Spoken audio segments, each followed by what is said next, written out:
It always feels like we're trying to move at the speed of light, doesn't it?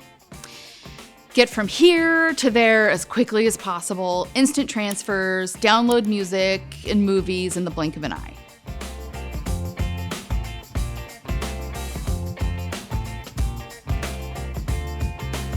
We live in a rapid-fire culture. As it turns out, though, slowing down sometimes makes the most sense.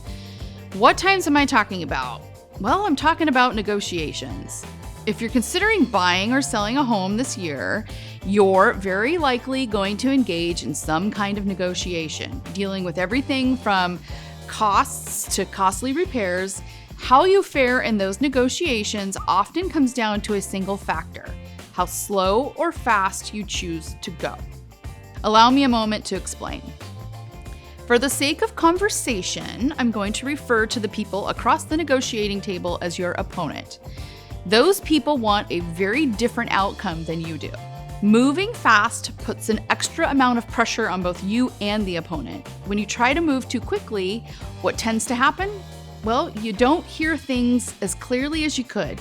You get emotional and you get frustrated. I've seen it before. Out of that mounting sense of frustration and unfortunate assumptions come miscommunications.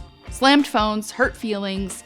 I've been through a lot of negotiations in my time, and believe me, when negotiations break down, it can get pretty ugly. Here is what I want you to understand. It doesn't have to go like that. Concessions are a part of a successful negotiation. They take time. I've seen it again and again. When your opponent is asked to change their approach or thought process, they need time to let it sink in. Going slow through negotiation gives your opponent an ample amount of acceptance time. We can all appreciate that accepting anything new doesn't happen in the blink of an eye. If you give them enough time to think things through, you're more likely to get that answer you're looking for. If you're at the negotiating table and feeling hurried, stop and take a moment. Feeling the pressure? Ask to step away. You can excuse yourself to crunch numbers or think things through. Your agent should understand.